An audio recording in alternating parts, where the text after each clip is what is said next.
Hi, my name is Corey Schweitzer. Today is January 6th, 2026, and this is my hearing with Justin Coleman of the Nez Perce County, Idaho Prosecutor's Office.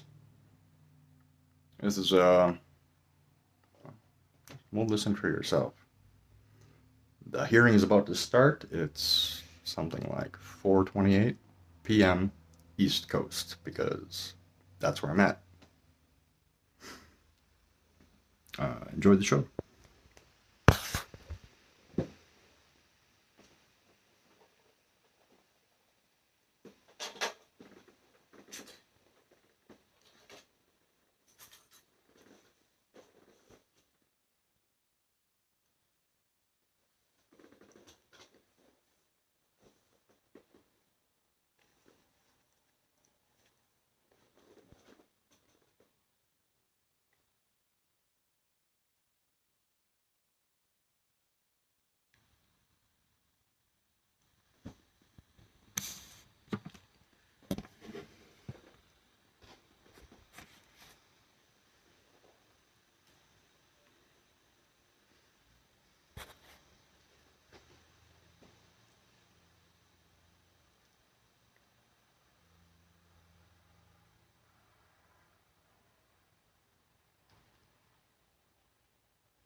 Mr. Coleman, can we verify your audio is working?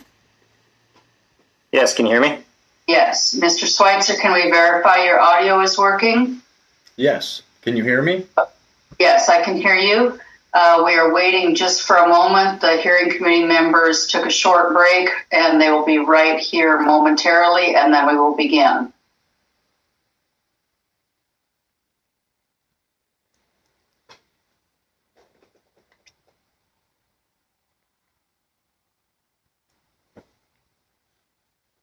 And Madam Clerk, this is Alicia Moss. I am back. I'm not sure if Mr.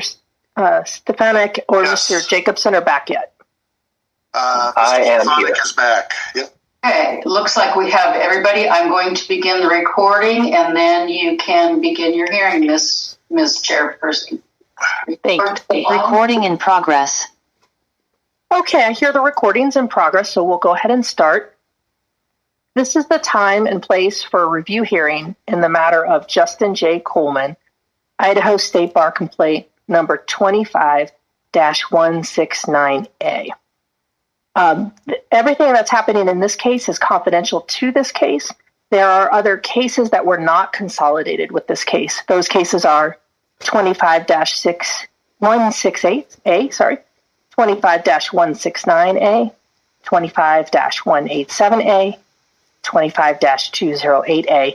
None of those cases are being considered here, and this information is solely for this case, 25-169A. The hearing is being conducted pursuant to Idaho Bar Commission Rule 509D. This proceeding is being recorded by Madam Clerk. First, I'll have everybody identify themselves on the line. I'll start with myself. My name's Alicia Moss. I'm the chair of the hearing committee, and we'll go next to the committee members. Mr. Stefanik, can you start? Yes, Mike Stefanik, committee member. Mr. Jacobson. Hello, Soren Jacobson, committee member. And then we have the claimant/grievant. Can you identify yourself too, please, sir? The claimant, my name is Mr. Corey Michael Schweitzer. Okay, thank you. And I wasn't sure how to pronounce that, so I appreciate that. So Schweitzer. And then we have the attorney on the line that where the complaint is against. Can you identify yourself as well, sir? Yes, it's Justin Coleman, Nez Perce County prosecutor. Okay, great. Thank you. Any other witnesses or parties on the line? Madam Clerk is obviously on here, but I don't see anybody else, but I asked the question just to make sure. Not hearing anyone? We'll go forward.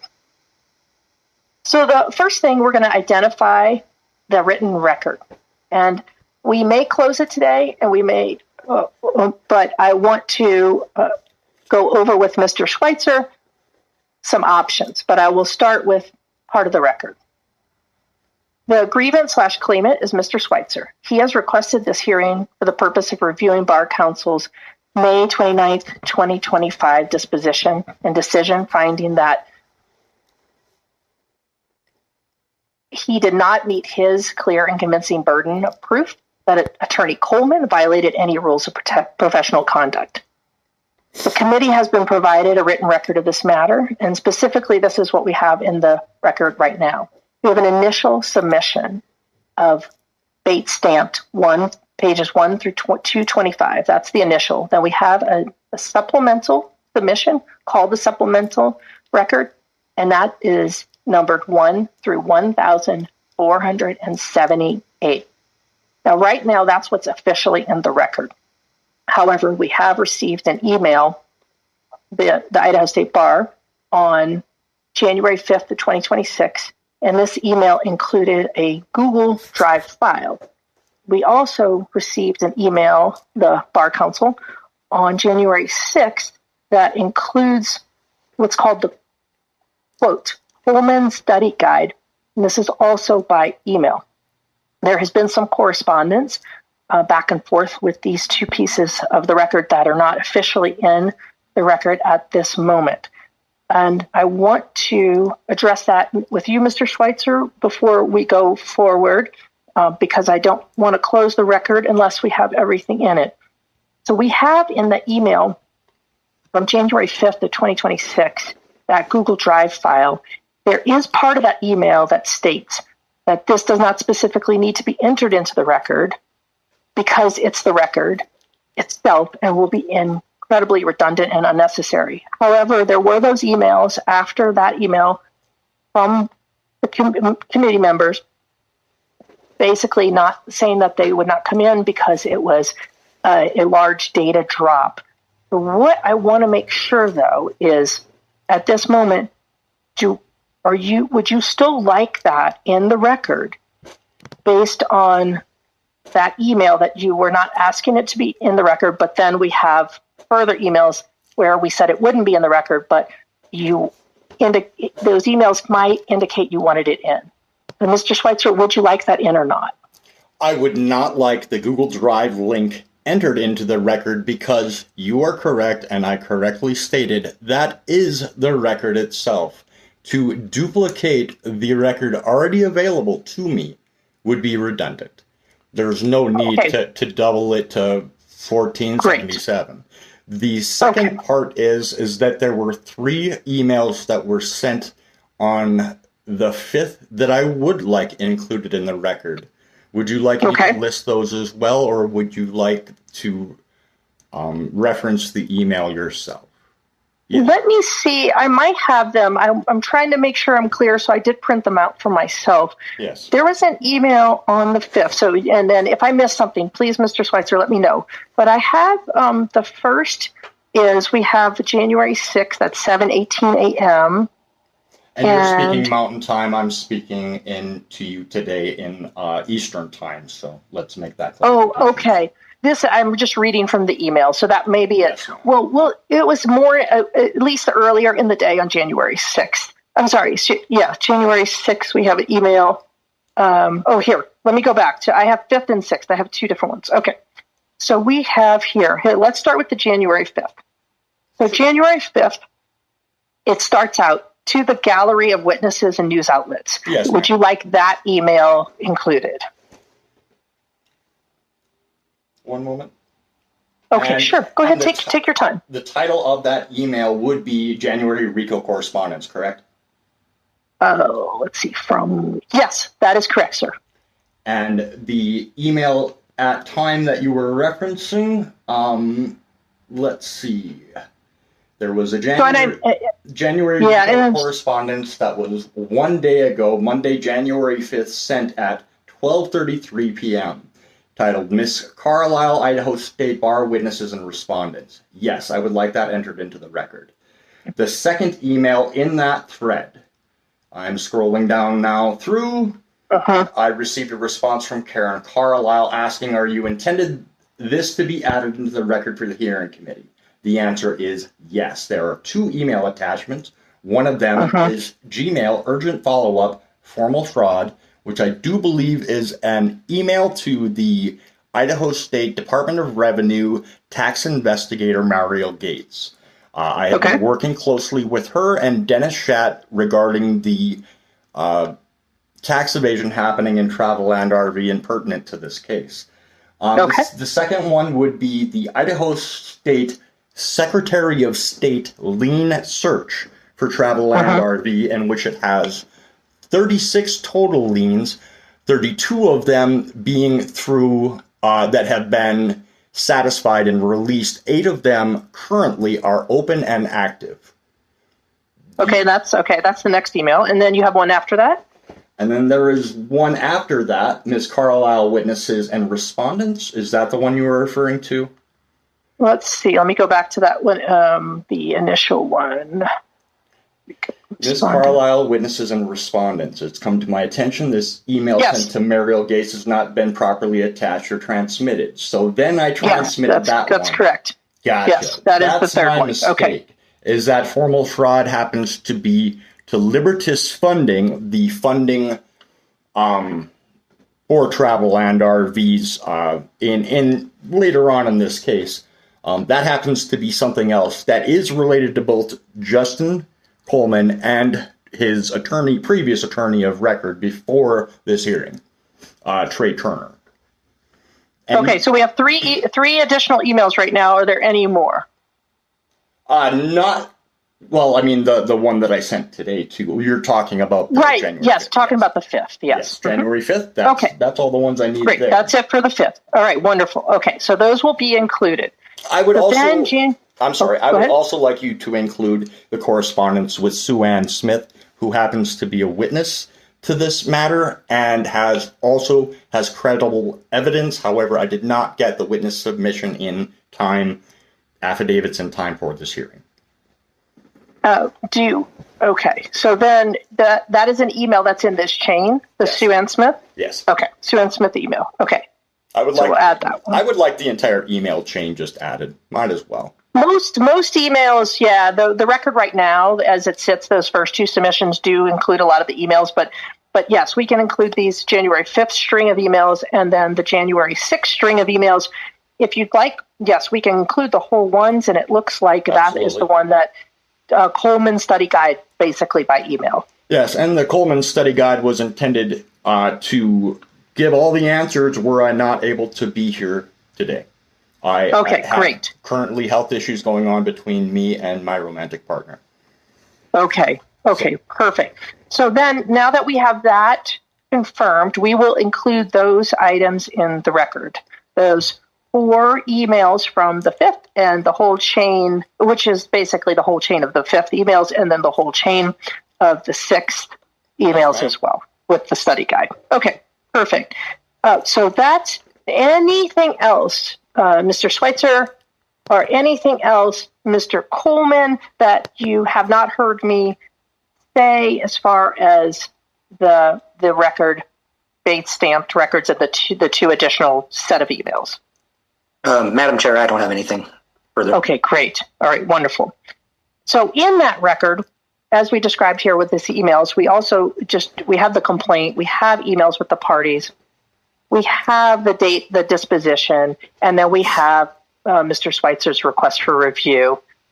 And then we've added our new ones that we just talked about today. And there are no additional materials. So because if there's no additional materials, then we now close the written record completely. So now our record is officially closed. Okay. So before I go forward, though, with the rest of the hearing, Mr. Schweitzer, I want to give you an opportunity. I want to make sure that we have the amount of time we need to review everything. We understand your case fully, and then you also have the time that you need to present based on our review as well.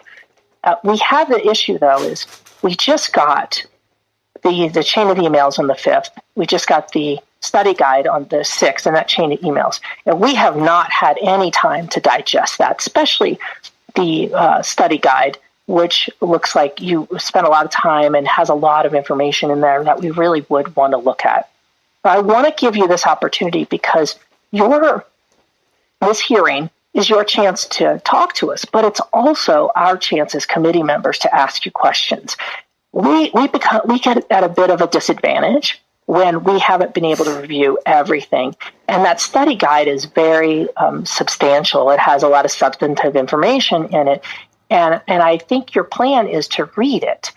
Now, if you're going to read it, we can read it as well. And we actually then, when we read it, we have a lot of extra time to really digest it and look at it. So I want to give you this opportunity that we can go forward and you can read it and you do it how it feels comfortable to you. Or you can know that we will absolutely read it and you can give us argument based on the record. Or a third option is if you'd like us to have more time, we can really go through this, continue the hearing, and when we come back to a new hearing, we will have a lot of our questions formulated already based on reading some of these things. The only reason I want to give you that opportunity is because you did say you were reading it, but we will read it. We will absolutely read it, and I want to give you the chance to really give us answers to our questions and give us that. So, what do you think, based on those three options, that you might want to do? Councilwoman, Chairwoman, I like the third option the best. That you go ahead and read that, and then we can postpone this and come back and revisit. Okay, that's probably the best, because it's honestly a lot of data, and I've already presented all of this data before to Justin Coleman, and I understand it's overwhelming. It's been overwhelming to me, and it's been overwhelming for anyone else to hear. With that said, I submit this decision today not to end this process, but it's a critical piece of this step, and I fundamentally disagree with the bar's decision to have these as separated events because they are. Oh, I do understand that. We don't want to revisit the arguments, right? That's why I wanted to, and I don't mean to interrupt you, but I just want to set that out because it's already been a decided issue and we want to go forward. We already know that motion has been denied to consolidate. So this is not the forum to appeal that. But if you like the third option, then we will take our time with the new submissions, the new emails you sent on the 5th, and the study guide that you sent on the 6th. What I would say, though, is if this feels comfortable to you, it feels like you're getting your day in court, is that when we come back for that hearing, that whatever presentation, you keep it short and sweet, and then we can use a lot of time for the committee to ask questions because we will have already reviewed all the information and your Q&A, and that way we really use your time wisely because I know the committee members we already have questions, and I know we have more now after we're going to read that Q&A. I just looked at it very quickly, and I can already tell that we would. Would that be something you will feel comfortable with?